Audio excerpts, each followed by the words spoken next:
Okay, this is the Lord Mehera meeting. It's March 25th, right, thank you. And it's 1997. We're in volume 2 of Lord Mehera, the biography of the age, Meher Baba, by Bal Kalchuri, and we're on page 686. It was during this period that Feramroz Dadachanji began visiting the master regularly and established a close link. Chanji, as he was called, was ordered by Baba to sell his cinema, and after relieving himself of all worldly responsibilities and attachments, come and stay permanently as one of the mandali. One day, when the master was on a train to Bombay, accompanied by Mehera, he told her to massage his feet. She began doing so, and he suddenly said to her, "If you press my feet like this every day, I will make you like Babajan." But after this, during their stay in the Bharucha Building, there was no possibility of massaging Baba's feet, since he would often be fasting in seclusion, and no one but Gustadji was allowed to go near him.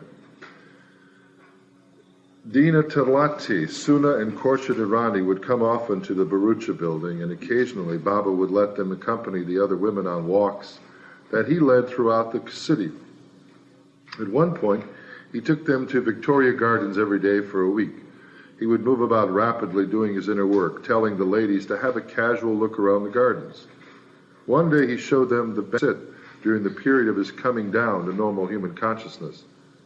It was a place that a Parsi had misconstrued his particular behavior and had slapped him for staring at his family. Oh my goodness. Baba narrated the incident to the women, laughing about how humorous it seemed now. There were many ants in the Bharucha Building. Once Mehera made tea for Baba and sent it to him. He found an ant on the cup and became annoyed, later explaining to her about being most particular when serving him. Kathy, you want to move closer? Move closer. Mehera quickly learned how careful one should be when offering anything to the master. On another occasion, Baba suddenly felt hungry, and Naja and Mehera hastened to prepare something for him to eat. That day, many visitors had come to see the master, and he would ask each, "Have you had your food?" Each person would reply affirmatively. Baba would then state, "You are lucky to have eaten. Just look at my fate. I am hungry, but see how my women disciples care for me." While Naja and Mehera hurried to cook his lunch, Baba would send messages to them saying, "Such and such has come and has eaten, but I am starving and no one cares about feeding me." Baba kept sending them this message every other minute until the food was ready. Hence the women mandali too were not spared from Baba's teasing. The master would goad them like the men, but in a softer, more subtle manner. Meher Baba again observed silence for a week in the Bharucha Building, ordering no one to enter his room. Gustadji was keeping watch and would hand him a glass of warm sugar water, once every 24 hours. Thus, Meher Baba had now kept silence 4 times, twice in the Jopti at Mehrabad during May 1924, and in the recent month of November for 1 week. One night in December, a Qawwali program was being held outside the house. Baba listened to the singing the whole night from inside his room. Baba's memory and vocal skill were so acute that the next day he sang the same ghazals in their entirety to the women. Afterward, he declared in melodious voice, "One should get so drowned in the love of the Divine Beloved that one is unaware of anything else. There is no rule underlying this path except for the lover to consider the Divine Beloved's pleasure as his own." The Divine Beloved's what? Pleasure as his own. Pleasure as his own. In December, Baba traveled southward to Belgaum with only Masaji, and after a seemingly aimless wandering through the town, returned to Bombay. However, Baba's travel was never without some spiritual purpose. At times he would travel hundreds of miles on a train, only to return from that very station back to his place of starting without ever stepping out of the train. At other times, he would achieve his spiritual work by simply setting foot in a particular place for a few minutes. His work on the inner planes was something quite distinct. The universal work done on the inner planes was invisible and impossible to gauge on a physical level. For instance, a spiritual agent was appointed to look after the affairs of the whole of a city.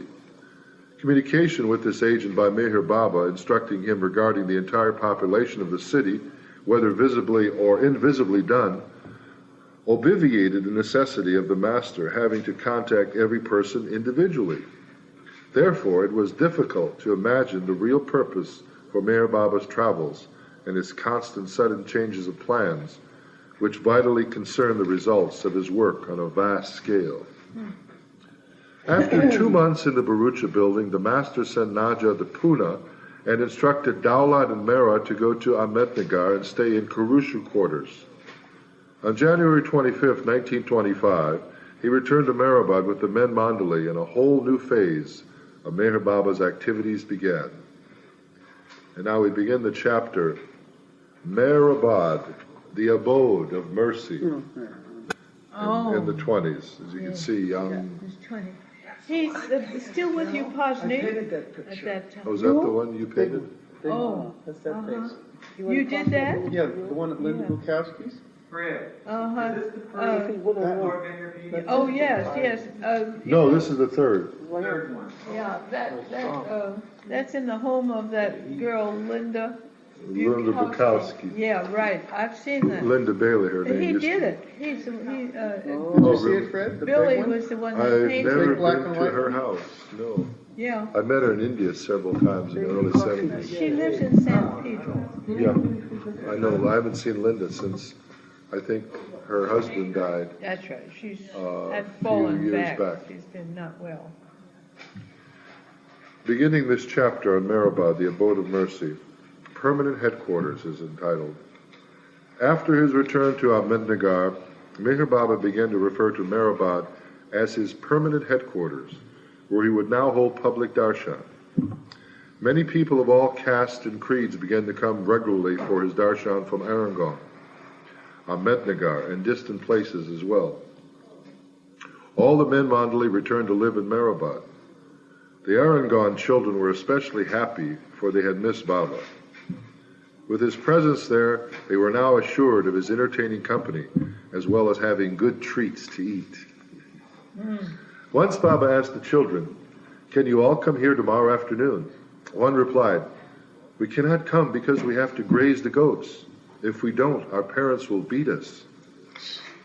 Baba told them to tell their parents that he invited them to come if they permitted it. The next day, 30 children from Arangon came to Meherabad, and Baba bathed each one, dressed them in fine new clothes, and gave them sweets. The poor villagers came to know of this, and soon men, women, and more children came and requested clothing. Baba told them to be patient.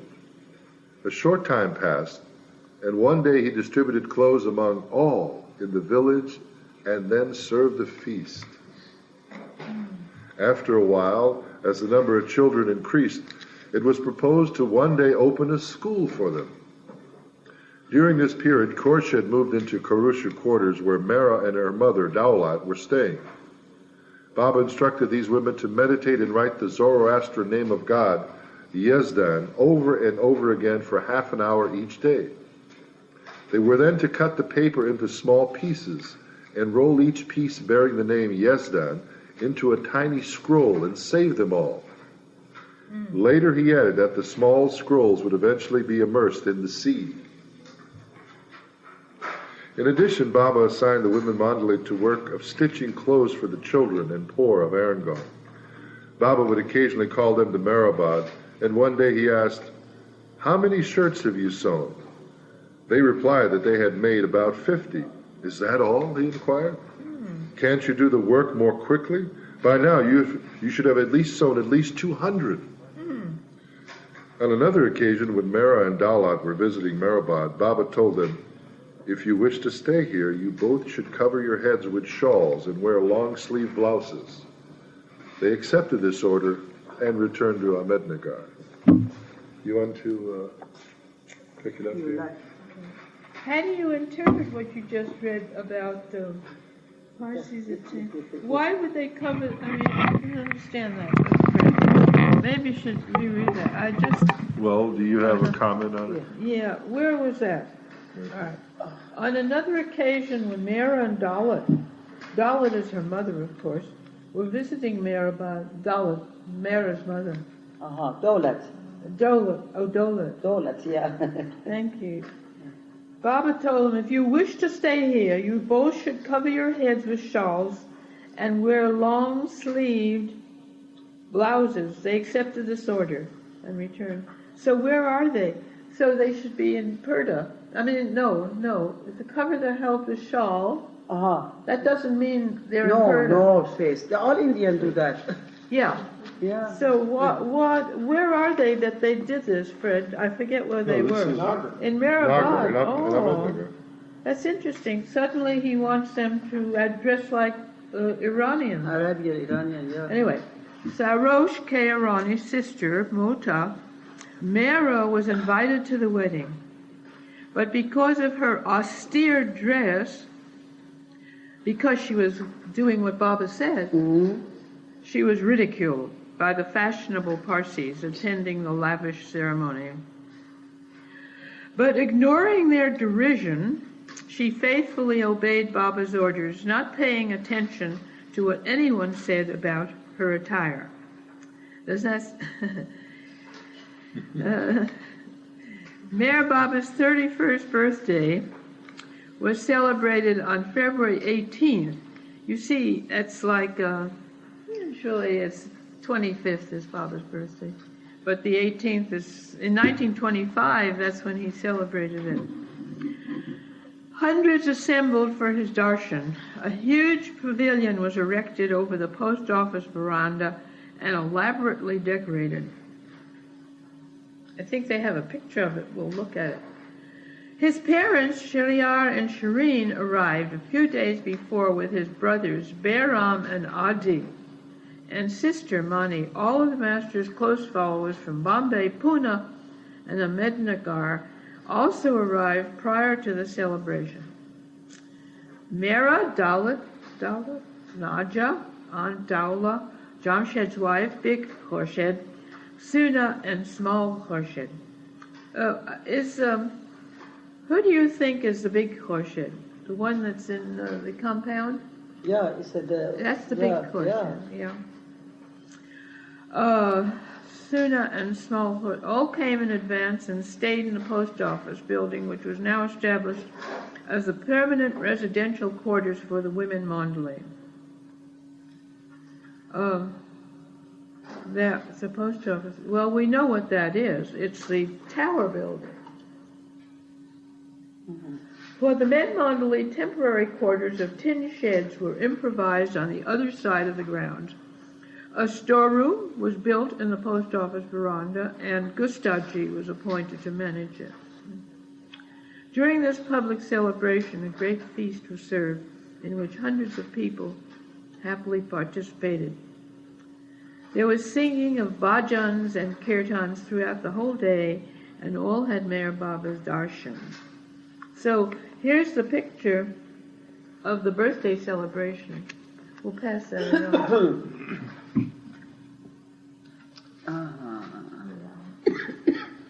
Yeah, by the way, the post office was down by the tracks on this side. Oh, the tracks. Yeah. That no longer exists, that dwelling. No, but it was that's on, right. on But this those side of the same tracks. bricks and those stones were what? They were. Is that part of the samadhi? I'm not sure.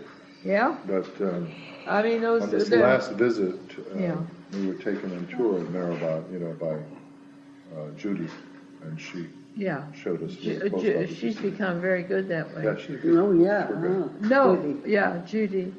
Hard to tell which way it's facing. Is it facing north?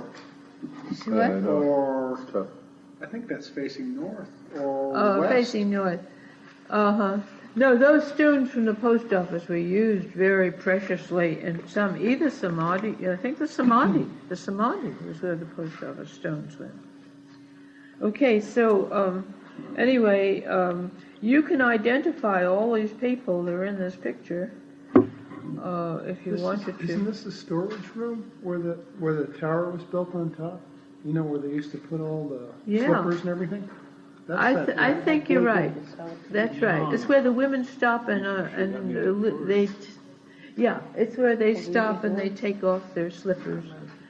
Okay. Well, if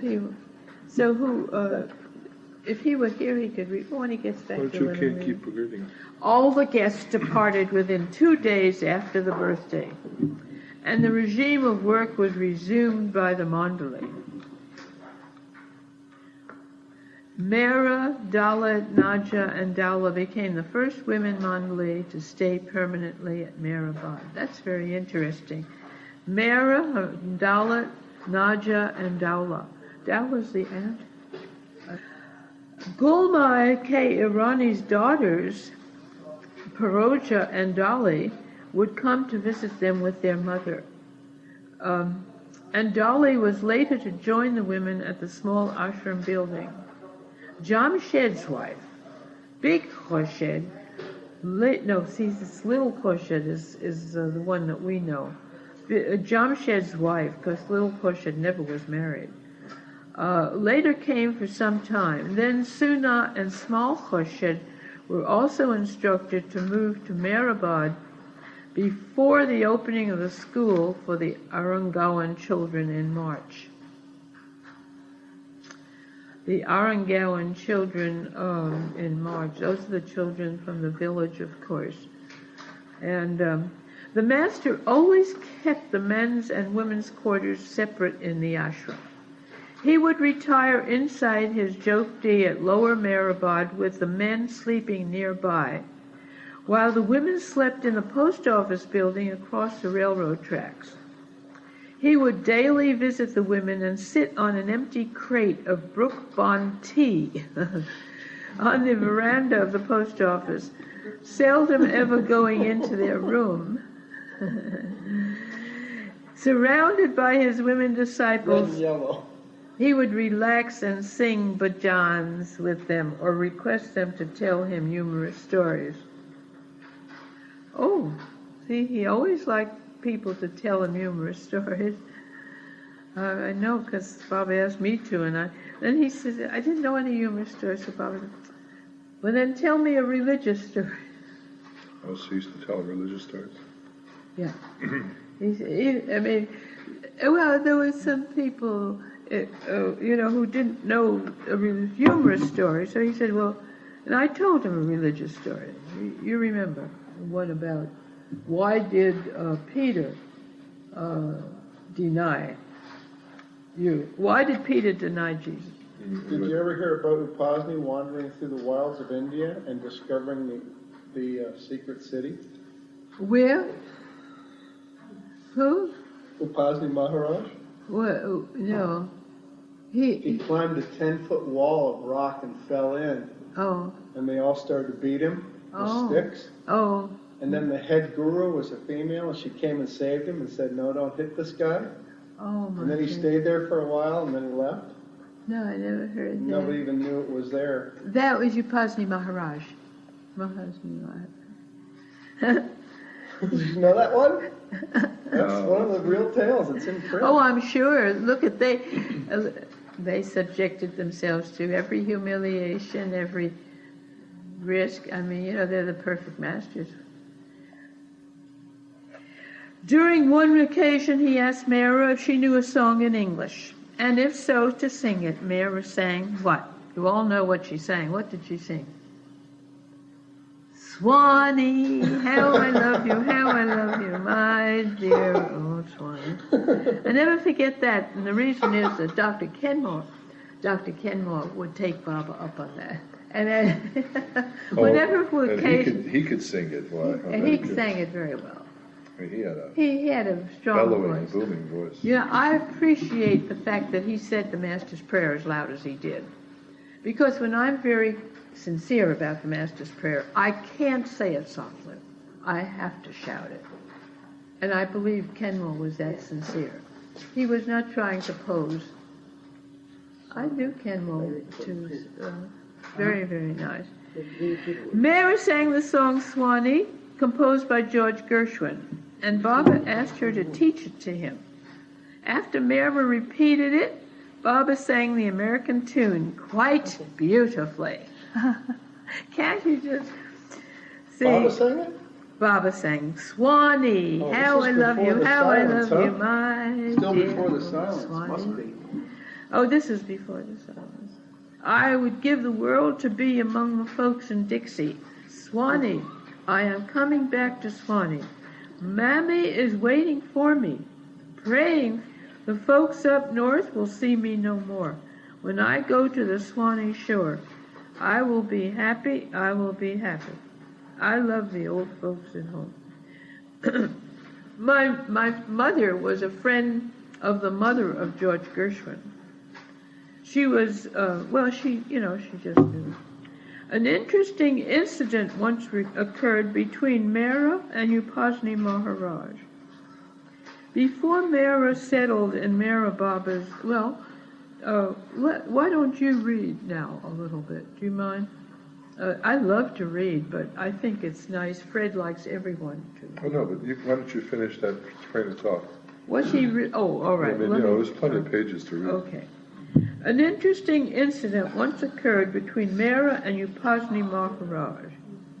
Before Mehera settled in Mehera Baba's ashram, she had lived for some time in Upasni Maharaj's ashram in Sakori. I didn't realize that. You know, that's where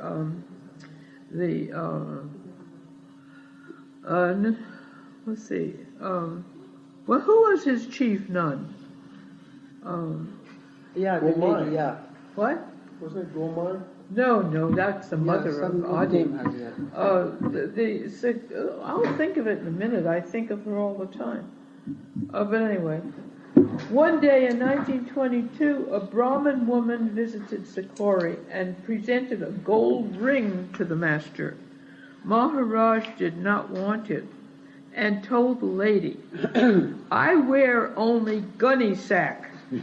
No clothes adorn my body. He also told Mahatma Gandhi. Yeah. No, he did want to tell Mahatma Gandhi. What did he tell Gandhi? He dropped the gunny sack right in front of him. Yeah, he Who dropped did, the gunny Upasni? sack right in front. That's right. He said, and so what do you think of that? Or something No, he like said, that. "What are you to me?" Yeah, what are you to me? And Not dropped the Mahatma. gunny sack. And Baba asked Gandhi too, are you Mahatma? Which means, very holy. And he said no. Oh. How will this golden ring beautify me, an ugly old man? Yeah. I wear only gunny sacks.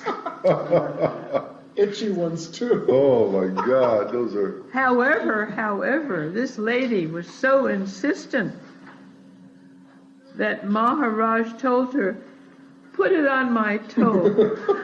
Oh, the ring on the.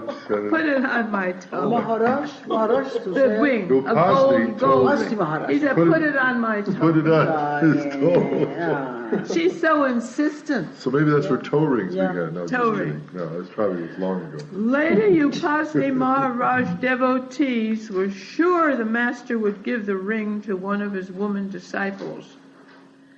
And each was naturally wishing she would be the one who would receive it, the recipient. As the ladies of the ashram took Maharaj's darshan, hoping in their hearts the master would present the ring to them, he gave the ring to Mehera. Oh. Oh. And he said, wear this ring and be careful not to lose it. And I saw that ring. Oh. You saw it too. You saw it? I don't think I Yeah, have. she wore it from that day on. Sure? Yeah. Maybe I did see it. We can have attention because now we know. That time we didn't know. Did you Yeah. meet Mehera? Oh, yeah. Mehera give all love to me for Baba. You met Mehera. Oh, yes, Kate. Did Gus, you met Yeah. Mehera? Yeah. Oh, so you knew, you went That to was the India first time I went to India. in 1980 what? I was not a Baba lover then. Well, that was 1988. 88, oh, a year before. What about Billy? Did you meet Mehera? Yeah, many times. Yeah. 5, 6 times I had TV. Well, she had that ring, everybody. Anyway, one day in 1925, accompanied by Gustadji, Mayor Baba came to the post office veranda and, taking his seat on the wooden tea crate, sent word to the women that whosoever possessed a ring should send it to him through Gustadji. So maybe this was a different ring. I know she was one ring she wore forever. One ring, two rings. Gustadji approached Mehera, but she was unable to remove the ring that Upasni had given her from her finger. Unable to remove it from her finger. Big Khorshid was wearing a wedding ring, but she did not wish to part with it and refused to give it to Gustadji. Yet Mehera, with great difficulty, was finally able to extract the ring and promptly gave it to Gustadji. Soon after, Baba brought back that ring that Maharaj had given to Mehera and presented her with another heart-shaped gold ring. Oh yes, that's the one I saw. On which was engraved one word, Mehera. Baba put both rings around one of the fingers of her left hand. Oh, he did. See, I knew she had like two rings there. Baba put both rings around one of the fingers of her left hand and told her never to take them off. Both rings. Not even when she washed her hands. Oh, really? I mean, no, if you never to take them off, I mean. No, never to take. That's true. Never. Yeah, that's true. Because I always take my ring off sometimes when I. Like. They didn't have much bathing water, Fred. What? They didn't have much bathing water. See, I didn't have much bathing water, so I may as well. Barely got the hand wet. Yeah. The pure one's fate was sealed. Mehera was carved forever on her heart, and her heart wept with joy as no other ever would. I'll just finish this. Well, some people could say that was sort of like the marriage. Yeah. Oh, it was. From Mehera to. Oh yes. To beloved the eternal bridegroom. Because the ring has some significance. Right. Mm-hmm. And Upasni was like almost gave her away, like, you give a bride away. Yeah. I'm just using. Yeah. Oh, in the different religions, the nuns, they get a ring, a marriage ring, to the Christ bridegroom, at least. Wow. Mehera was destined to become the Master's chief woman disciple. One day on the post office veranda, Baba told her the story of Radha and Krishna. As Krishna's love was for Radha, so is my love for you. He's talking to Mehera. Oh, wow. You love me as Radha loved Krishna. Well, I want to ask Fred something about that. A few days later, Baba declared before all the women mandali, Mehera is my Radha. Her love is unique. She is most special to me. Now, Fred, Mehera told you that she was Baba's Radha. I tell you, I'm confused over what she said. I was in such a daze. All I remember, this is when you could leave Meherabad at 6 o'clock. This is 1971, 72. People are leaving. I'm left there on the porch with her alone. You ever feel like you're dreaming? You shouldn't ask something. I said, are you the Blessed Virgin Mary? What she said? She said, yes, I was Radha to Krishna and Sita to Ram. Wow. I was like Radha to Krishna. I don't know. Yeah. You put that I was like. I don't remember her saying I was like, but I can't refute what you're saying because but all I remember, I walked away and I said, oh my God, she's the same personage, you know. No, I mean, but it isn't that. I know, but what I'm trying to say No, is I the know, word that's like, how- though, exemplifies that position Yeah. in a given incarnation of the God-man. A personage like that is there. But I heard it in my, you know, odd state of mind where I was just overwhelmed. It's the same person, you know, like I was intoxicated. I walked off the porch. Because my mind was thinking, what made you ask that question? You know? Anyway. Oh, she was, as he said, this is what he said. Now, this is how we remember it. As Krishna's love was for Radha, so is my love for you. It's the same avatar. It's the avatar with a different name, but it's still the divine avatar. You love me as, that's the difference. That's the only word I corrected that. You love me as Radha loved Krishna.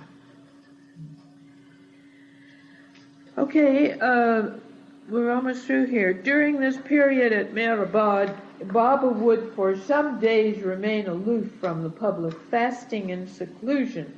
He would fast on either water or weak, milkless tea. No milk in the tea. Mm. Once Baba called Mehera and told her, from today you are my orderly. Orderly, you know what orderly means? No. Servant. Oh, servant. Oh, Gustadji was instructed to give Baba's trunk to her, in which all of his personal belongings were kept. That's Gustadji's trunk. Mehera was told to prepare and send Baba's tea, wash his clothes, and clean his plate and glass every day. You know, that's what Gustadji had been doing up to then. Gustadji was Baba's orderly, but he gave that job now to Mehera. Ah. Yeah. Did you want to read? Okay. This is from. If you're ready. Oh, yeah. Are you Top of the finishing the whole page. book tonight, Fred? Oh, we'll just read until we feel tired. We can stop. We don't have to finish it.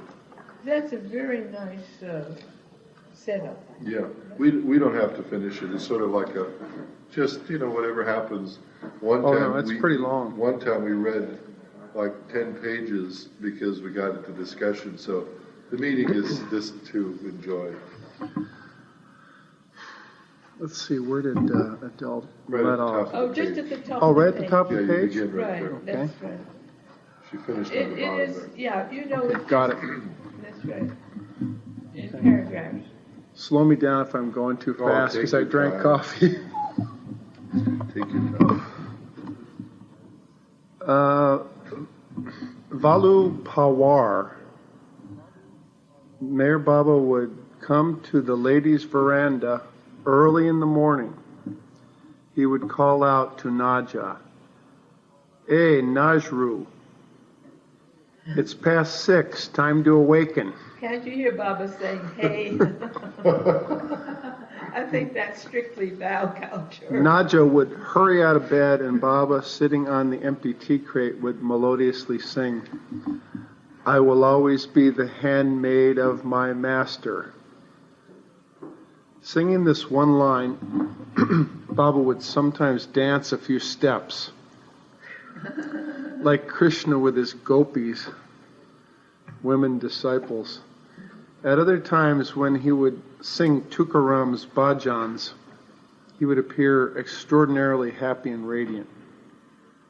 However, when his mood would be spoiled by one of the ladies' carelessness, his words were as if thunderbolts were crashing and the heavens were about to fall. Such moments would leave the women awestruck.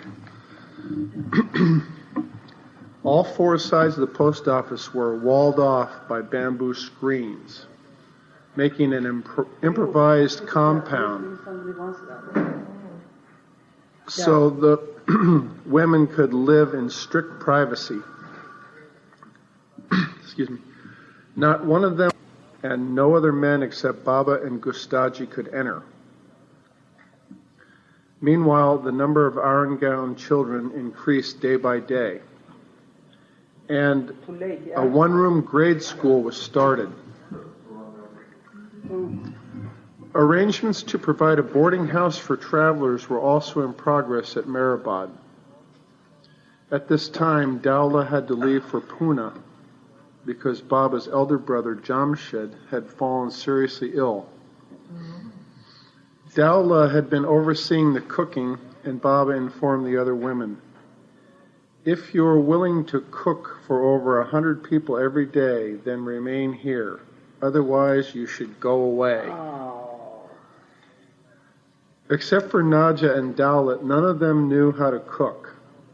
Mehera and small Khorshid urged Naja to stay and offered to help her. Naja agreed to take over Dowlat's responsibility, which pleased Baba, and all the women volunteered to help.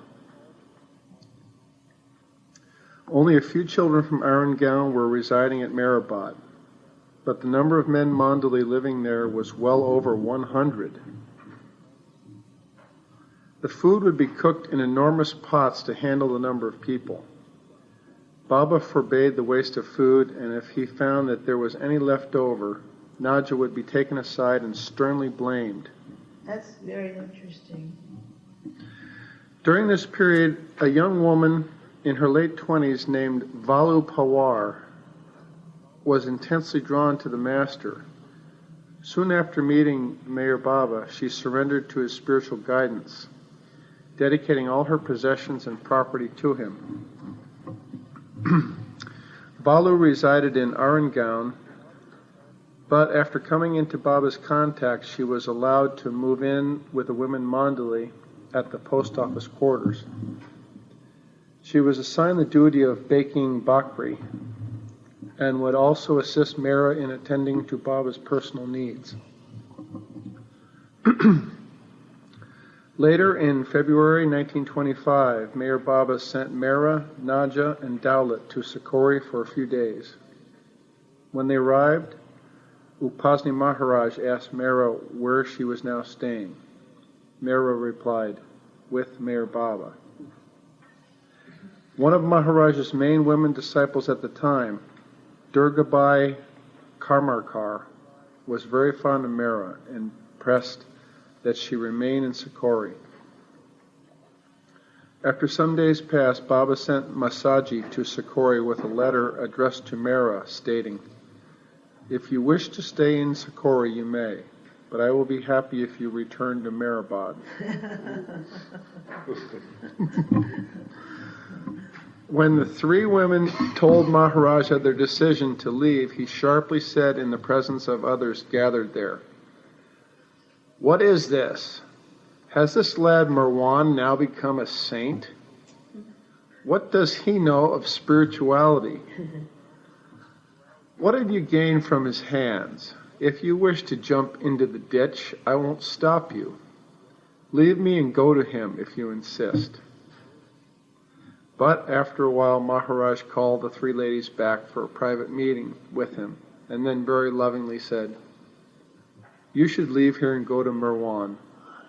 Stay with him. Marwan is mine and I am his. Hold firmly to his feet. After many years, the world will come to know who Marwan really is." The next day, Mehera, Naja, and Dowlat returned to Meherabad, accompanied by Masaji, and their permanent stay with the Lord began. Also during 1925, a respectable elder named Jnaneshwar Ramchandra Shahane, who was a resident of Ahmednagar and owned many farming fields near Arangaon, often came to Meherabad for Baba's darshan. His son Mohan was suffering from a disease which was not being cured despite the best possible medical treatment. Master about his son's affliction, and Baba advised him to keep his son at Meherabad, where he would recover. Gradually, Mohan did regain his health. After some time, Kaka Shahani, as he was called, moved to Meherabad with his entire family, and all began living according to Baba's instructions. Shahani became completely devoted to the Master, and surrendered to Baba's guidance for the rest of his life. Baba always cared for the whole family's maintenance, which proved not insignificant since Shahani and his wife had 4 daughters and 3 sons.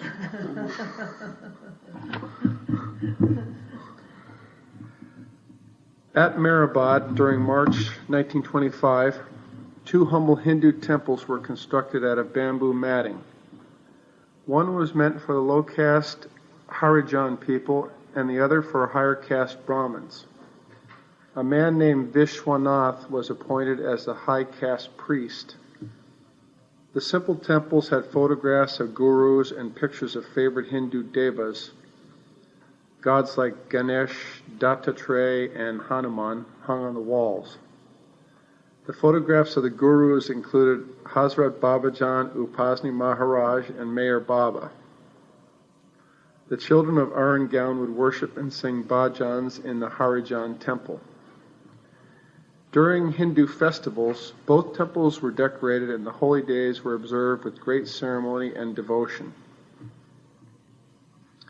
Saturday, March 21st, was the Parsi holiday of Jamshed-e-Navroz, the day when the sun enters the vernal equinox. Many Zoroastrian devotees came to Meherabad and a grand feast was held. But more importantly, that day marked the opening of Mehera Charitable Dispensary and Hospital. What day? Excuse me. What day? March 21st, 1925. Yeah.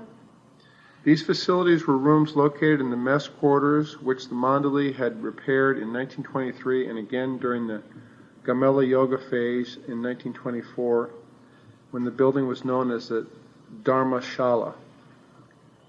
As requested by the master, Rustam K. Irani and his father performed the opening ceremony of the dispensary and hospital.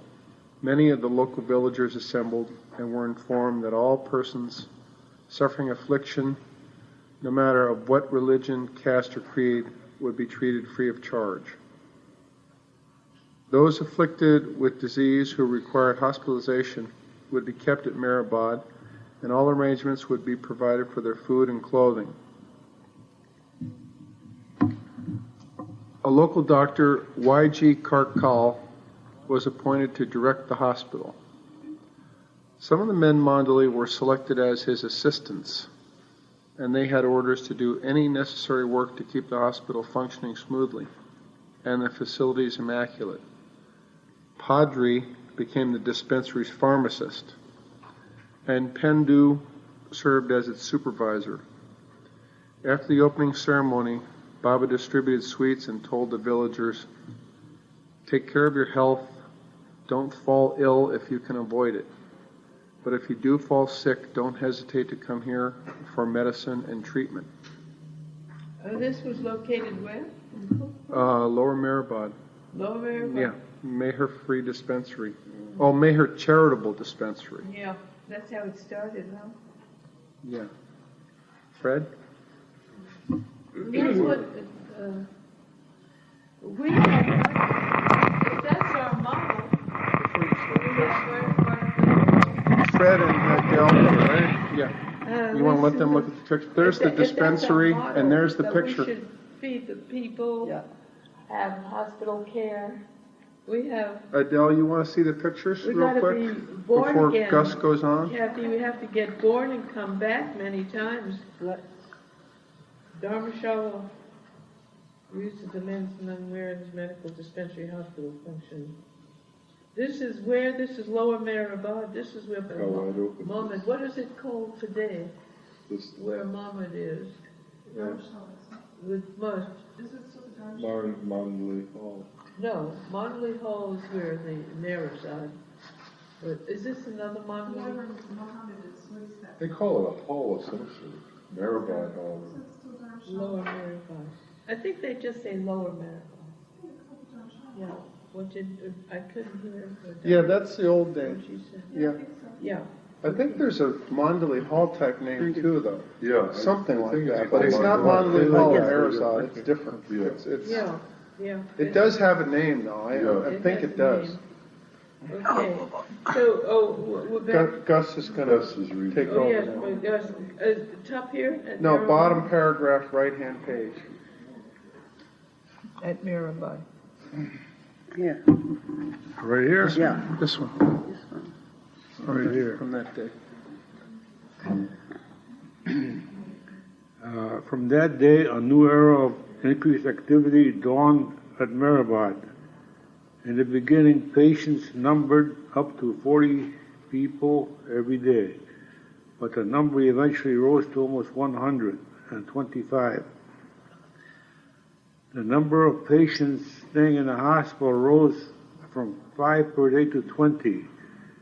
During the next 15 months, almost 7,500 patients were treated or hospitalized, and in some cases, seemingly terminal diseases were miraculously cured. Surgery was performed at Meherabad. A special room was built after a year for cataract eye operations, and several people who had lost their sight had returned to Meherabad. Excuse me, who's the doctors doing this? They mentioned In the 70s, it was Here, Bharucha. Dharmashala, Yeah. Meherabad. Dr. Goller. Didn't Bharucha run the free dispensary in the 70s? Yeah. But I'm saying back to this 20s here. Oh, I don't know. No, doing it in the 20s. 70s it was. I was there in the 70s. They don't mention Dr. Goher. No, they don't. But they did Wonder if say they that give- the medical aspect of it, Gus. They'd say the men who were in charge of the medical decision. They did say that earlier. You read it. You read Yeah, it. it was Dr. He read it. It's over Sarosh here. was one of them. What's that? It's, Sarosh and someone else. It was Y.G. Karkal. Oh, but Karkal. Local, yeah. He was the lead doctor in the Doctor. beginning. Why did And then they- I don't Don't know they how long mention- he lasted. Have no idea. I have no idea what. Meherabad was closed several Decisions were times made. over the years, though. Remember? 74 years ago, 73 years Yes, ago. many. There was Dr. Alu Kumbata. She died, but she did a lot of medical assistance in.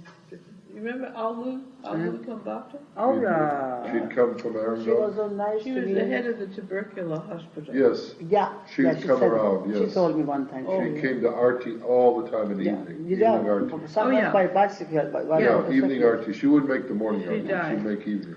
She was very helpful to me when I lived in India. When I lived in just that short period. Very helpful. You know what happened?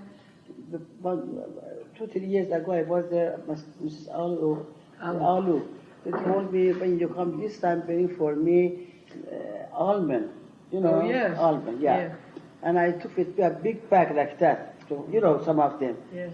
And then I gave it to her. And then she said, oh, too much. Little bit, in the end, she gave it to me back. But I couldn't eat, I don't eat almond. I didn't give it to Dr. Goha when we went to Mehera. You know, Mani was there, so.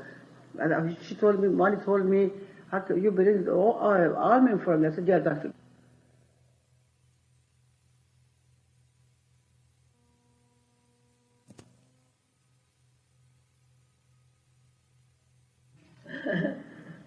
Okay? The once quiet atmosphere in Meherabad was rapidly changing. The number of Arundel children were increasing, and on March 25th, 1925, the Harzad Babajan school was over for them. Marathi was integrated, and elementary English was also taught. In the beginning, Arjan Superkar was appointed director. Vishnu Dorukar became the teacher of children. Jashi and Bapu Gahili taught the Martha and Brahman children's classes. Besides teaching, Arjan and Vishnu were to look after the children's food and health. At first, the school was made of simple bamboo matting, but later it was expanded into a high school with walls of tin sheets. More teachers were employed as the necessity arose. The first teachers included Pandurang S. Deshmukh, whom Baba called Pandova, Gaikiwad Jagirdar Kisan Yeshwant, Al and Bao Saheb, Mehendarj, Goma G.K. Patak, Raj. I don't know, those are all Indian Nobody names. can pronounce those names. Hey, Rajub, Shindu of Baba's mandali. In addition to Ajahn and Vishnu, Chanji was also ordered to serve as teacher.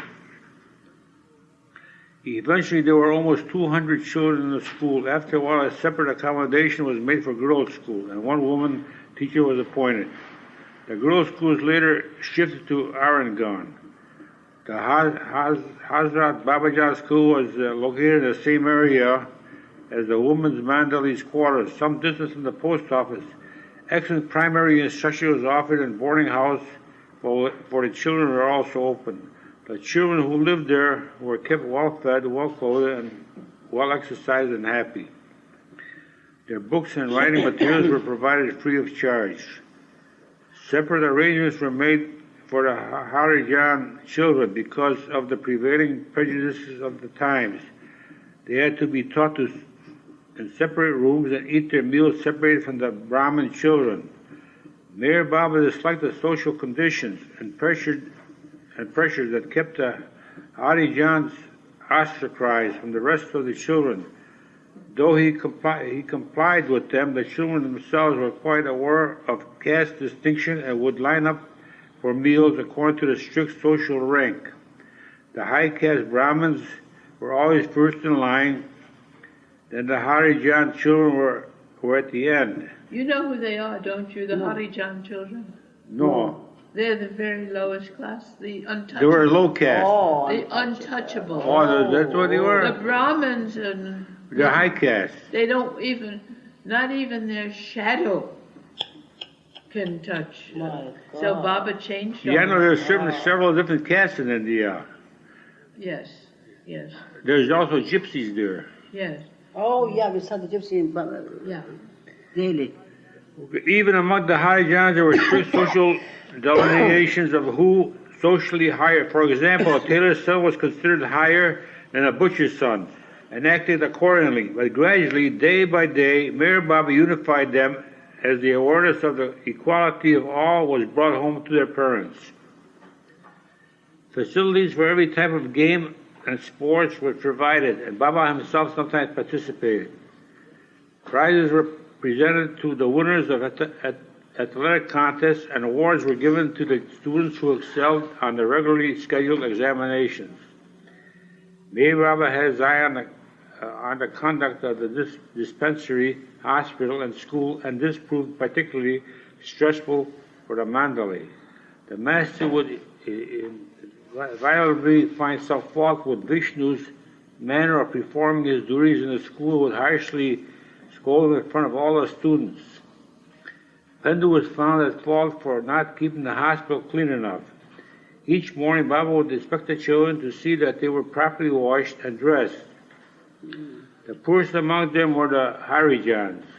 By circumstances and habit, the Harijans were most unclean, and Baba would personally emphasize to them to observe cleanliness by regularly washing with soap, changing into clean clothes, and washing their hands before eating.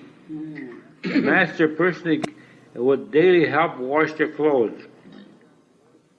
The Harijan boys seldom had haircuts, so every few weeks, Gustadji and Bharucha became their barbers. Oh, Baba wouldn't approve of all these long-haired men. I never seen a long-haired Indian. No. But you can't keep your hair as clean. Yeah. Baba's for cleanliness too. When Meher Baba was engaged in bathing the boys, if a stranger happened to come for his darshan, he would tell him to first lend a hand in the work. Some persons would readily comply, whereas others would hesitate even to touch these Harijans.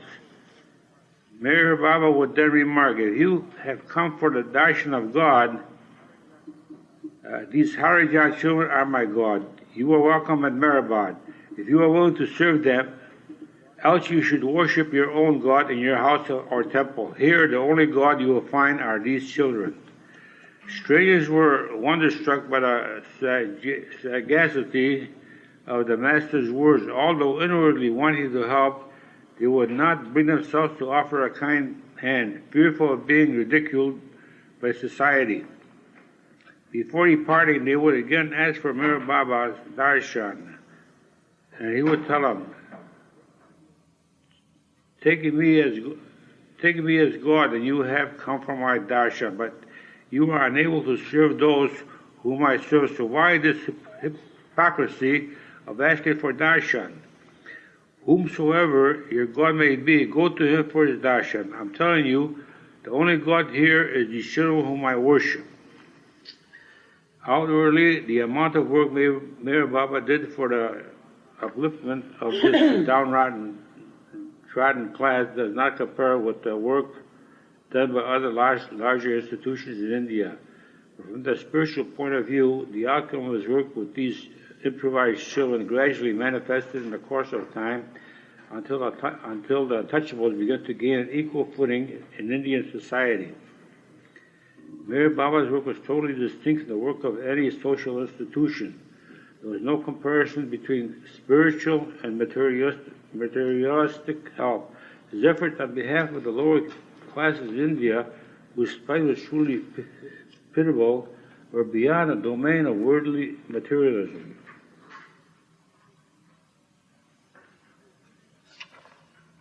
You're tired enough, huh? No, it's Well, besides it's music, 9 o'clock. It's just that that's a very interesting part. You know, that whole thing has happened in India. There's quite a revolution there of the opportunities that have been given to the lower classes is a little bit like affirmative action in this country. It's just gone the other way. I know I haven't heard the mandali complain about that. Really?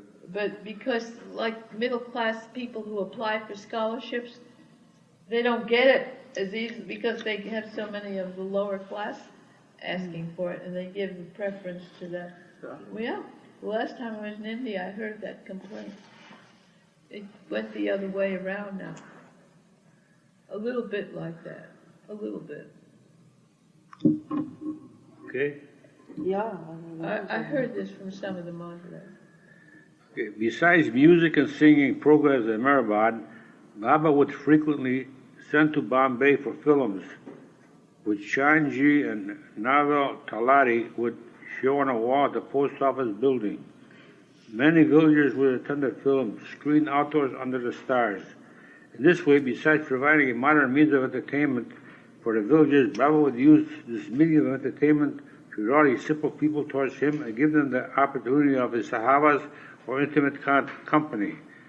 During this period, at every religious holiday, great crowds would assemble in Meherabad, giving it the appearance of a small township.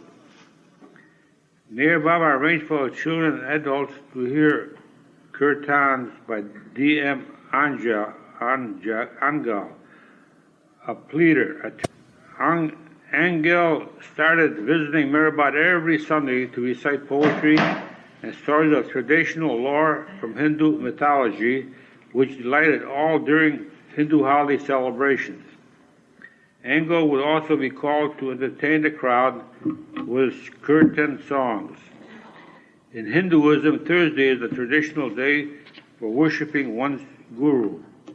Every Thursday, Haridas Bao would visit Meherabad and sing hymns to praise of God, accompanied by music. He was followed by a blind singer from Ahmednagar named Bao Saheb Wanjari, who became a regular visitor at Meherabad. Wanjari would sing the Babajan at the top of his voice with all his heart. Hence, Baba would always ask him to sing.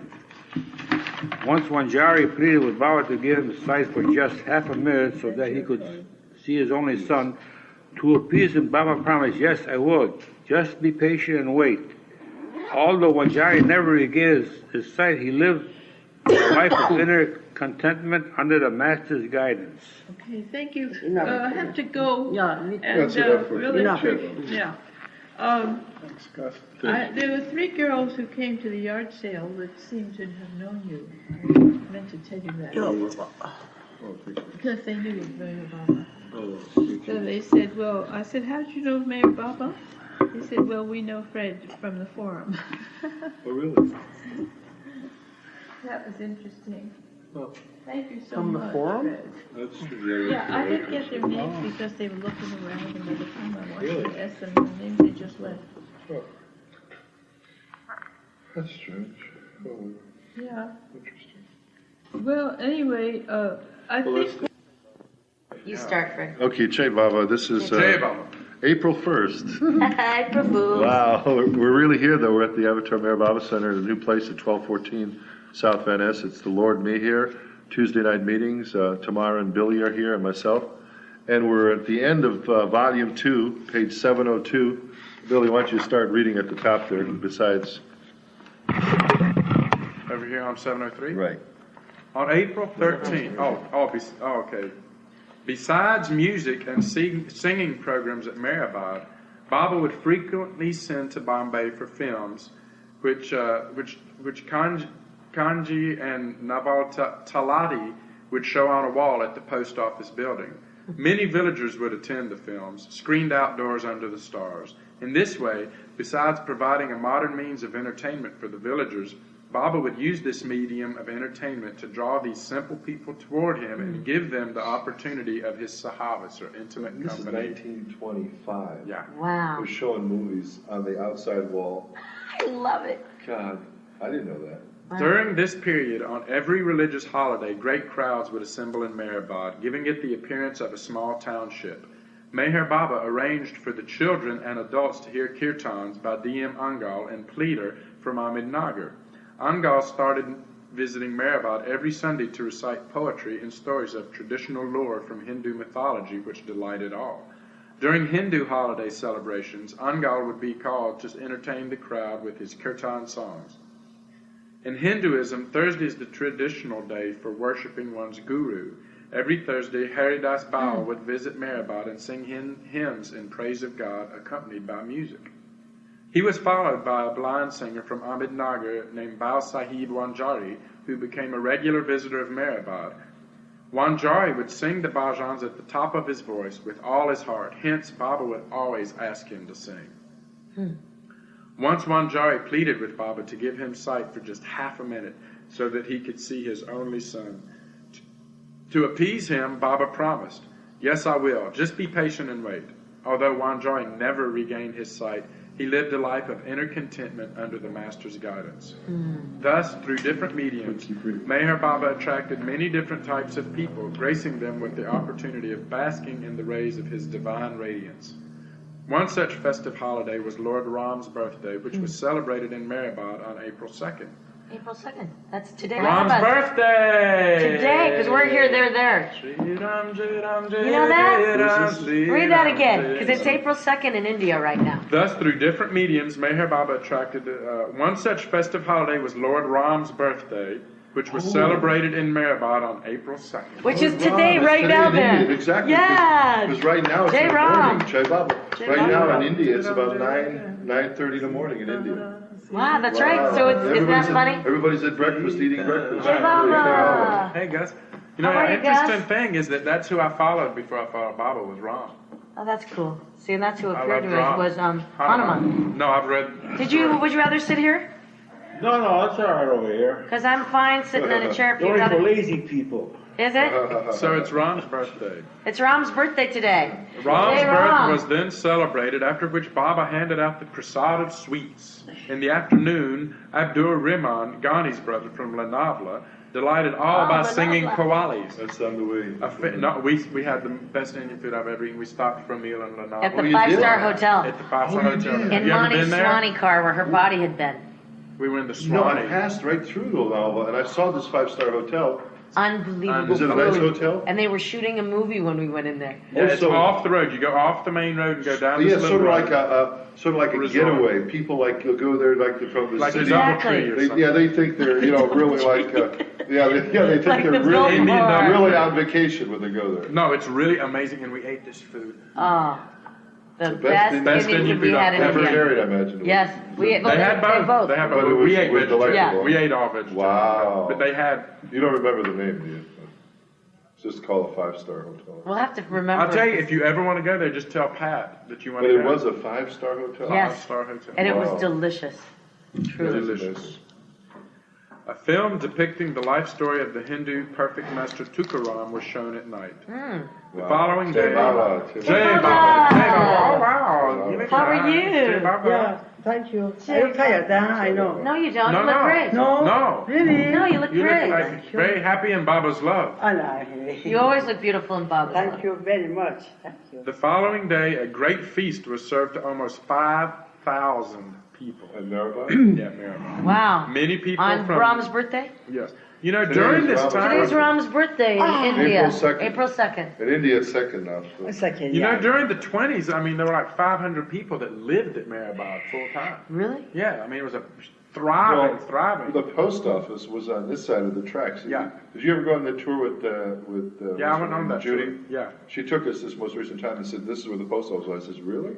It's And then they gone took now. it apart. Wow. Well, they used all the stones to make the samadhi.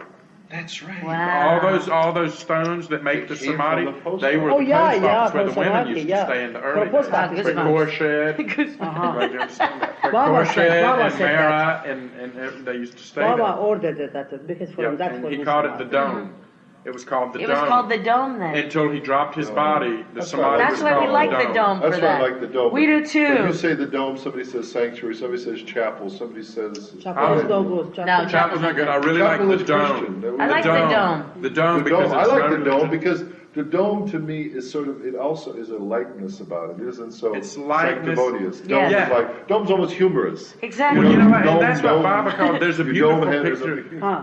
Baba called it the dome. The samadhi. Up until he dropped his body, it wasn't the samadhi because he The wasn't dome? there. It He was called the it the dome. dome. Ah. It was called the dome.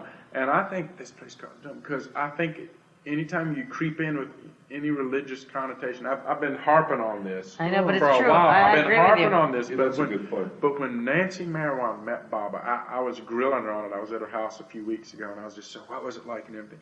And one point she really brought up, and it wasn't because I was asking her, she goes, you know, one thing that really struck me was that any time everybody around him was starting to get either too serious or pious or acting real spiritual, he would break it up. He would do something funny. He would make something happen. He would, you know, say something, you know, he never liked that energy to start happening, that real Yeah, a little pretentious. holy, pretentious. That yeah. kind of holy, pretentious. He liked it light and Baba. happy. Baba. This is what Nancy Brown, when she met Baba in 60. Our Nancy, my Yes. Nancy? Yeah, she met Baba. Nancy, she always keeps it quiet because she doesn't want people to add up the years. You know what I mean?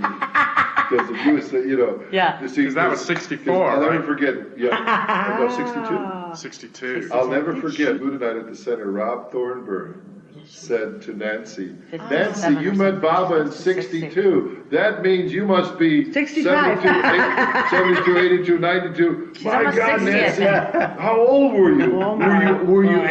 18 when you met Baba? That'd make you 53. Or were you 25? That'd make you 6. Yeah, and so Nancy, well, you just saw Nancy. Oh my She God. says, "Excuse me," and she excused Oh herself. my God. But poor Nancy, People because have- Nancy's very sensitive. Very sensitive Yes. to that. Nancy's happy if you call her 39. You know, this, she wants to be forever 39. 39. And she has a glut. Like me, at 10 think- years I was 33. I was 33. I was afraid people said that 40. They think it's 43. My hand was looking 33 for 10 years. But you look very good for your age. You're what, 50 something? 50, yeah, 50 something. But, No, how old are you? 54. No, are you 50? Yeah, No way. 53. No. Just swear to God, I appeared by my birthday. Today, that thought about You're it. 50 and you're God is 74. 74. So you're 73 not actually. You're 20 years difference? No, it's not 20 years. Oh! Yeah, yes, you are. Tell me how much. You how know, many? Kathy, you're No, tell me, She's a ask- good actress. No. She's convincing No, me. please ask him. Ask him. Maybe 15. No, swear to God, because you know that you are 20. That's it. I bring my birth certificate. You bring two. Oh, forget it. I don't know. 1 year. What's the So that's difference? Or Iranian Age years. is only No. You're 53 Iranian years no. times No, 3 Baba. makes you 80. She's in the 50s, period. No, Oh, she's in 53. her late 50s. I bring my birth certificate. No, He's Nancy Merriman's older than you. To 1 Oh, you year. don't want to argue. You know, as soon as you get in the car, she's going to argue with me. I know. Oh, So okay. that's Baba, Okay. he is. Yeah, okay. He You're is the 70. So How you're old are 20 you? years different. 75. You're 20 You years ask her, different. don't ask me. I don't say You're 75. Wow, you got a young chickadee. 74.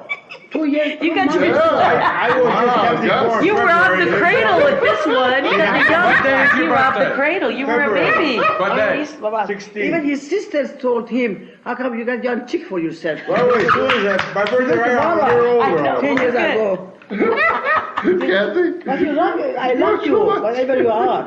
Even 22-year older. I like you because Look. the way you Aw, are. that's number. sweet. I know that. That's sweet. Eventually, you're going to become 70 like me, Of course, 75. I pretty wish soon. you be You 99 can't, year you old. know, you know, hope so. Kathy, every That's week, right, I hope every so week too. you bring us in laughter. Last week, just in the Gigi's here, Kathy mentioned something about our house. We have a water Toilet. bowl in the bathroom upstairs, a green bowl where Kathy is water. Yeah. So during a party, I thought- Kathy thought that water bowl was an Iranian or Indian to wash yourself. water to wash your rear end when you I go was doing all the pooping. time in the house.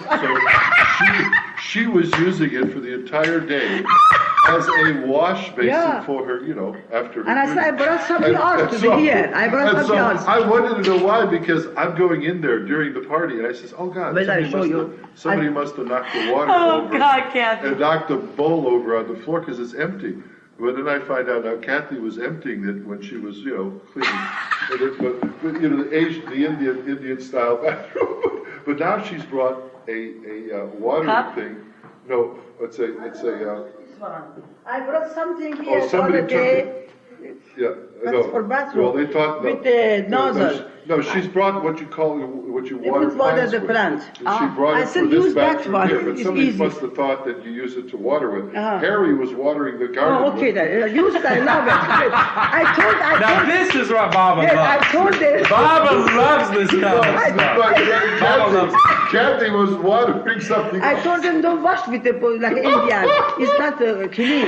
I Oh, brought God. something else for you guys. Oh, Baba, Like parent has in Baba. his house with the in the bathroom. He says, what I have? I said the bowl and the water. She used the bowl, the They dog said bowl it's to for wash dog. her It's not self for you. with. You got to tell Bao that I story know. when Bao I know. comes. Bao You're will going to love love that. Oh my God, Kathy. Oh, Kathy, you're the best. You're I the thought best. Every week yeah, she it has was a for new me did story. She that. does. That's the And best. I said, we read book, all the book was about that again. Bathroom, Baba went bathroom, isn't it I so? know. For whole page. We were reading, Yeah, we were reading that last story week for about Baba's. Bob. It coincidentally coincided with the story. Can but- you believe it? but Accidentally then Gus, I don't know, were you at the center that Lord Mehera and I about 6-7 months ago? And Gus was reading, and he was reading the part about Name? getting God realization, and then he started kidding Gus and saying, Saint Gus, Yeah. you're going to get God realization. And he says, well, I better not, because if I She do, takes it away from me. she's going to take it from me, because she's going to want it. She won't let me have it. Yeah, you just said I that. love that. Yeah. That's cute. And Gus was cute about Yeah. that. Anyway. Read it. That was fun. But you always bring a lighter side, Kathy. Thank That's you. great. Nah. We love it. And We I- love Kathy. Yes, we Oh, do. I love you. All of you. On April 13th, Baba was about to proceed to Bombay. A villager from Wolkin named Paraja came to Meherabad very anxious and frightened. He had been bitten by a rabid dog. Baba canceled his trip and took the man to Dr. Karkar, telling him to provide Paraji with the best treatment. Rustam was then sent to Wolkin to find out if anyone else had been bitten. Rustam found out that the dog had run away and no one else had been hurt. Baba warmly consoled Paraji and the next day had him transferred to the Ahmednagar Civil Hospital. Baba made all the arrangements for Paraji's care and told him not to be afraid, assuring him he would be well treated. After some time, Paraji returned to his village, hale and hearty. From such endearing incidents, the simple farming villagers came to love Meher Baba tremendously, knowing that they would be looked after by the master. When the hospital first opened, Dr. Karkal could not understand why the master suggested certain medicines for different patients. He would think Meher Baba's prescriptions were quite wrong and inappropriate under the circumstances, for the master would suggest rather peculiar medicines for certain types of illnesses. At times, Dr. Karkal became annoyed with the situation and would wonder, is Meher Baba the doctor here, or am I? But he was indeed astonished when he realized that all the patients who followed the master's method of treatment had recovered.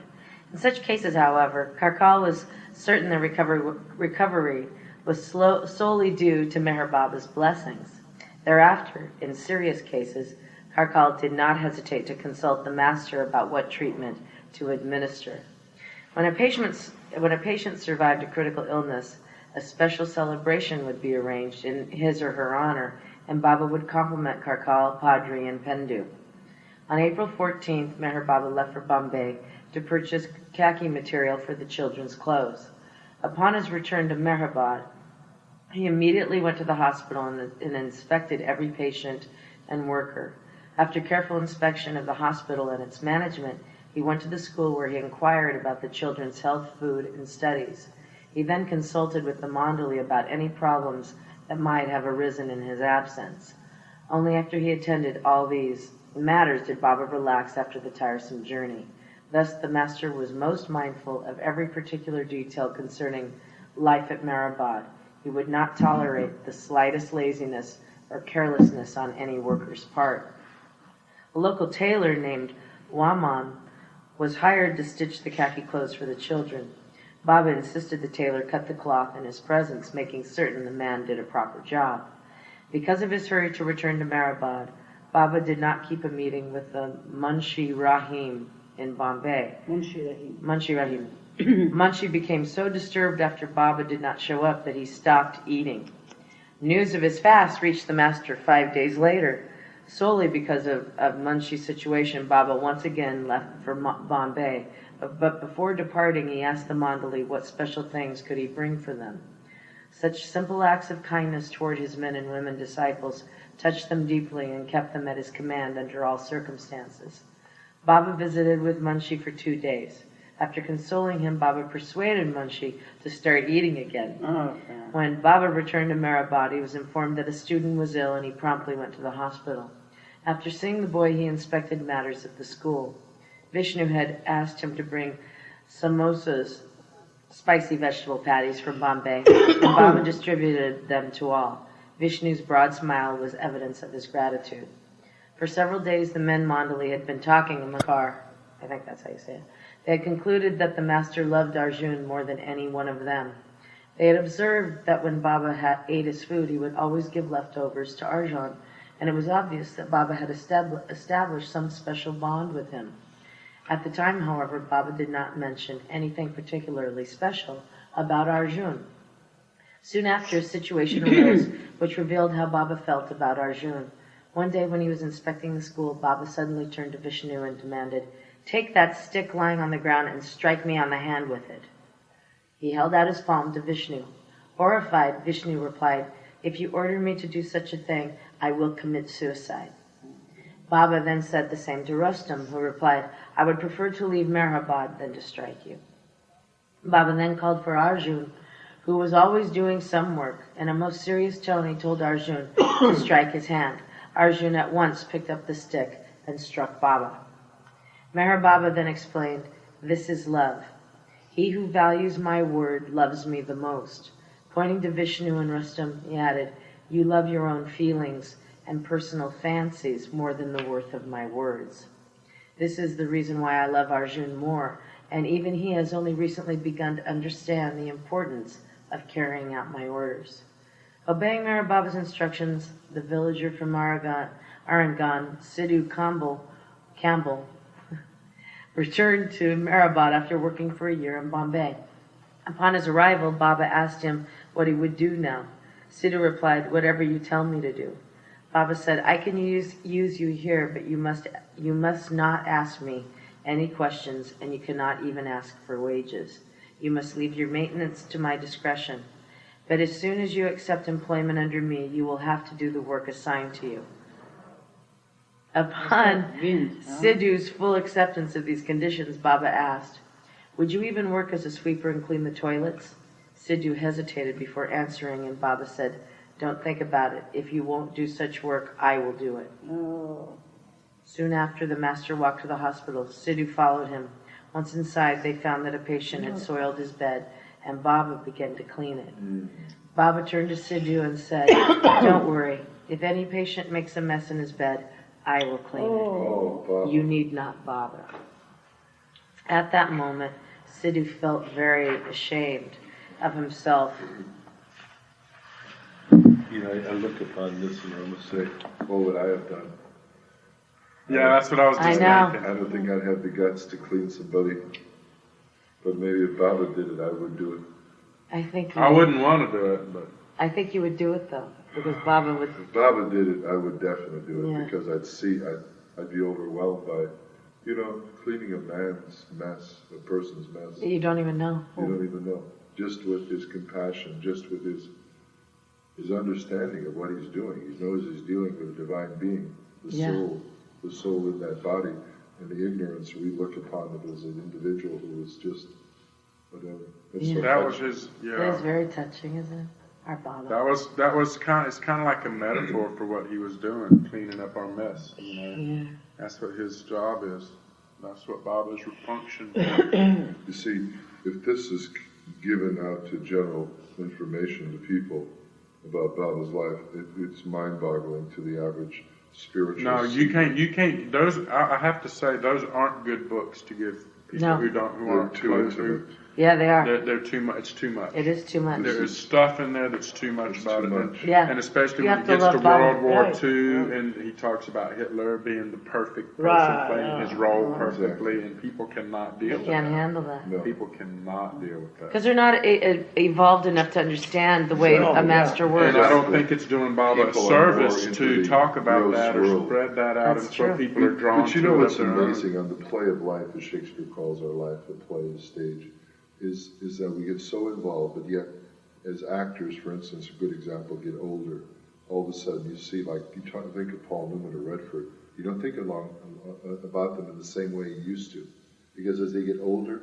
they start to fade away, and the current Nicolas Cages and all these other actors who are current now getting their awards, these new actors, you know what I'm saying?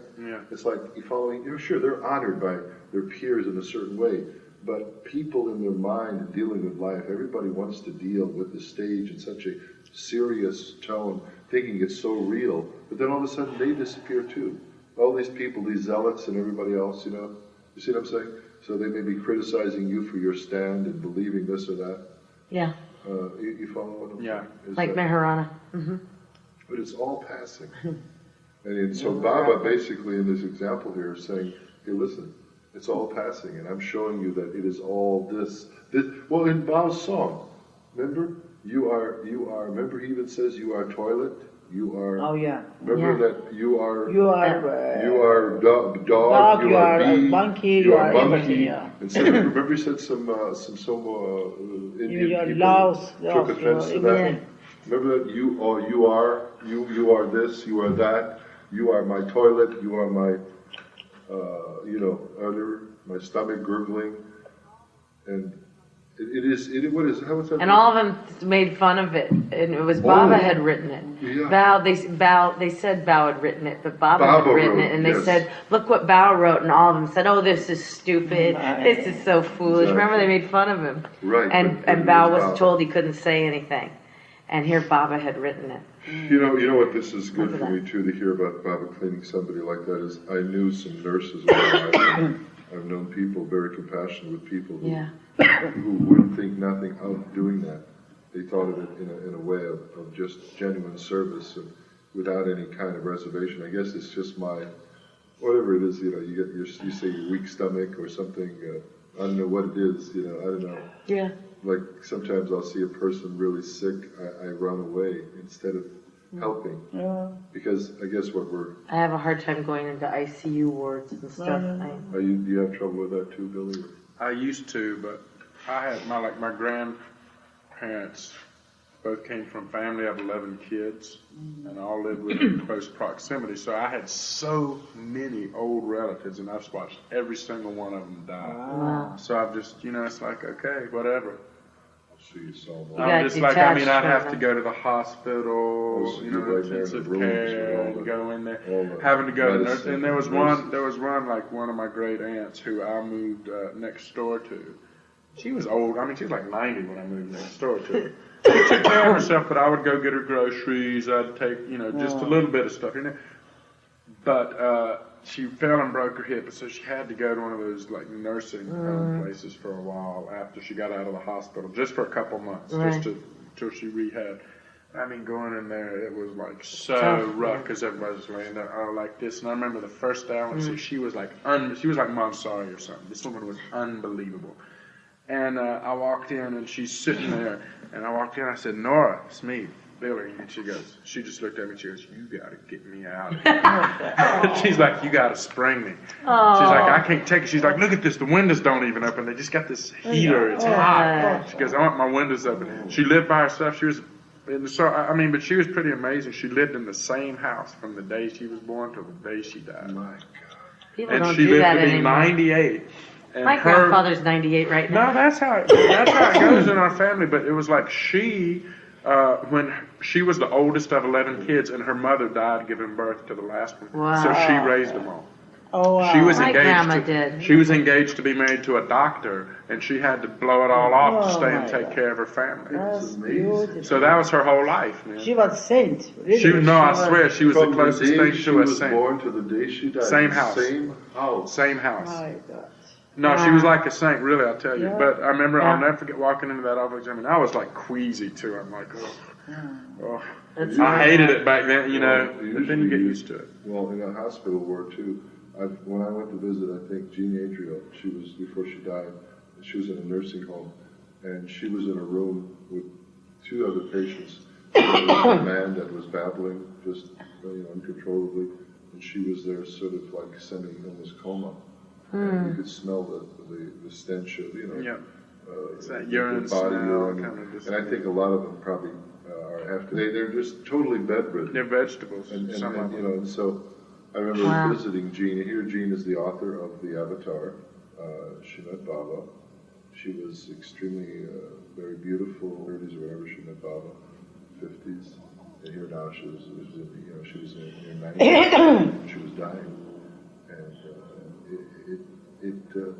it's amazing how you think everything's in the mind. Your mind is experiencing the conditions, the age, the smell, and it quickly is forgetting about who this person is almost. Yeah. You're starting to think of, and also she had memory loss, so you'd have to say, you'd say things about Baba to her, and she would just be blank, and sometimes she would say, and then you'd show Baba's picture to her, and she would just go, like, try to point at it.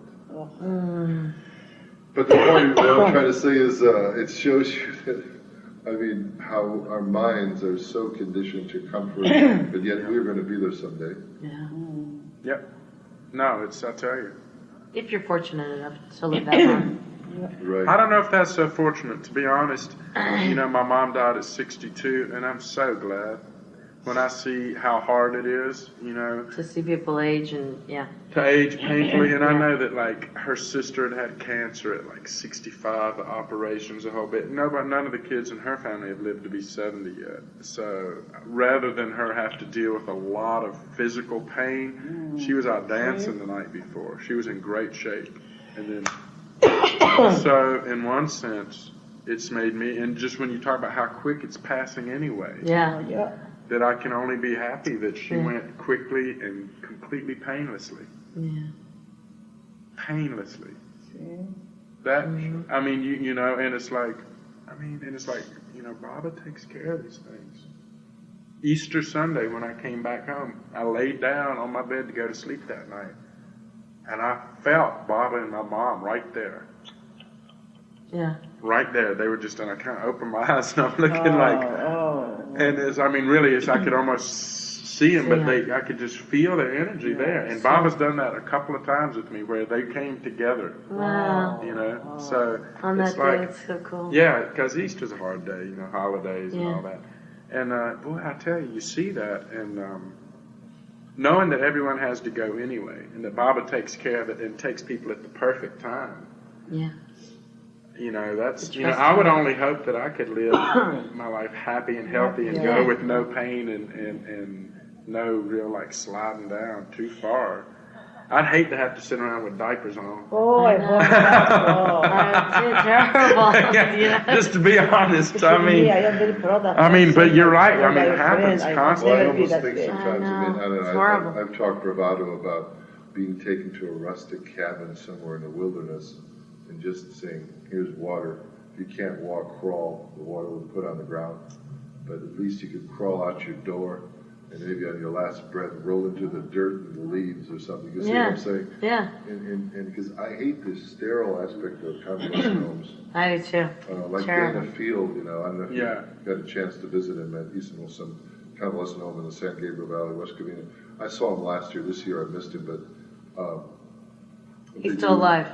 Chris and Chris will sing some, do a little concert for him. Then they'll show Baba videos on the big monitor, and he'll see it according with the other patients. They wheel him into this game room, and so these people, they're literally just look like they're comatose. They're just so many of them their body is just like there. Well, the way we treat our elderly in America is horrible. Yeah, but then you look upon at the nurses' station with these girls, and they're matter of fact with their lives. They're talking about their private, things. They're going, where they're going to go to eat afterwards, what they're doing, and you almost say, life is funny. It's a job for these nurses, and they give as much, care they can, but they are not connected to these patients because, in a way, I think they realize they're on their last leg, all these people, so they're just there to do the best they can without being cruel, I guess, to the people. But it was funny to see Dana, who I knew very vibrant in the late 70s and early 80s. He was the caretaker at the Baba Center. He was there, a strict vegetarian guy who would comb the neighbor fruit, avocados, and he would usually try to take them if they were over the sidewalk. He jury-rigged a broomstick with a wire, and he'd pull them down. So finally he had some flack from these people that own these properties. Hey, you're pulling out my tree. It's over the sidewalk. It's free game. And so finally he got into asking some people, and they would let him take, but he was an amazing character. He invited me up for a couple of his vegetarian meals. Every night he would eat a feast of waterless vegetarian cooking. He had a stainless steel saucepan that he would load up with snow peas and potatoes, carrots, and all this, and then make a big pot of rice.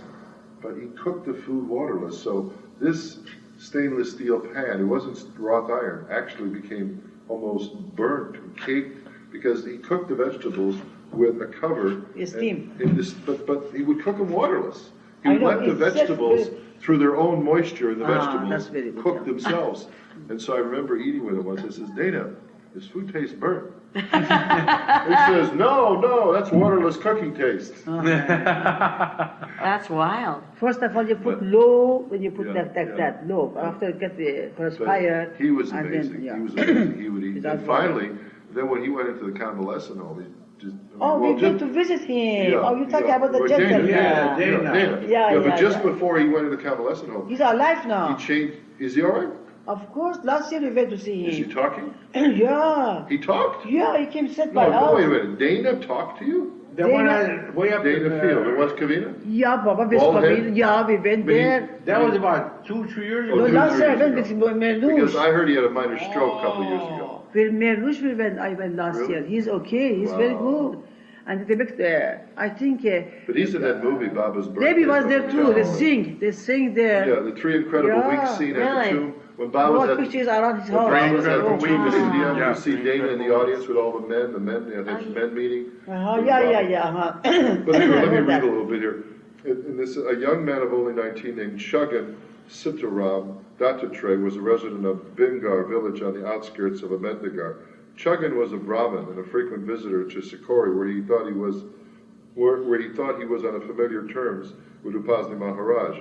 One day he was informed that Maharaj's chief disciple was not a Brahmin, but a Parsi, and that he was living very nearby in Arangon village. Chuggan was shocked by this information, since he was a strict Brahmin, absorbed in Vedantism. For quite some time he was hesitant in visiting this Parsi guru. But ill fortune befell Chuggan, and he was forced by circumstances to seek Meher Baba's darshan. He took a Tonga to Meherabad and was relieved when Baba greeted him warmly. Baba asked what he wanted. Chuggan narrated a woeful tale of material ruin. My family's financial condition has deteriorated badly. I wish it to be as it was before. Baba said, I know everything, don't worry. It will gradually be restored. And there's a footnote on this. What is that footnote? Because it could be, let's see, 706. Anybody was hot water? There's hot water there. It came to pass that Chuggan regained his family's wealth, though by that time Chuggan was detached from materialism. But his family got it back. Soon after, Chuggan's father too began coming to Meherabad. One day Baba asked Chuggan, would you work as a teacher in the school here? Chuggan said, I wish to serve you and will do whatever work I am given. Baba then directed Chuggan to live in Meherabad, and with his father's consent he moved there. But this orthodox Brahmin, who was used to food being cooked in rich ghee, could not assimilate the simple meals of unseasoned dal and rice served in Meherabad. You know, that's so true. Have you ever tried to cook dal and rice without really butter or oil? I know. It's hard to put dal. It is. I'll tell you, like you were talking about the great food, when we have the best dal, it's like, it's elixir. It is. It's just, ooh. We love ghee. You can almost just I'm sip with it, them on sip the dal and just, it's... You know, yeah, you go and there'll be all these delicacies, you know, and then the dal will be like the best thing. I know. When dal is just right, it's just like amazing. Obtaining Baba's permission, he returned home after only a few days. However, Baba told him to send his father to him. When his father came to Meherabad, Baba informed him of certain spiritual matters. When Chuggan's father returned home, he sternly told his son that he must go back to Meherabad. I won't go. I can't eat the food there. Pleading, his father then disclosed, I have promised Meher Baba would send you. You will have to go. Chuggan had no choice and reluctantly began staying in Meherabad, assisting Arjun and Vishnu as a teacher in the Harzat Babajan school. One day, Chuggan's father went to see Upasni Maharaj, and Maharaj asked him about his son. He explained that Chuggan was now staying with Meher Baba at Arangon. Hearing this, Maharaj exclaimed, what the hell have you done? Hearing this, Maharaj exclaimed, what the hell have you done? You being a Brahmin,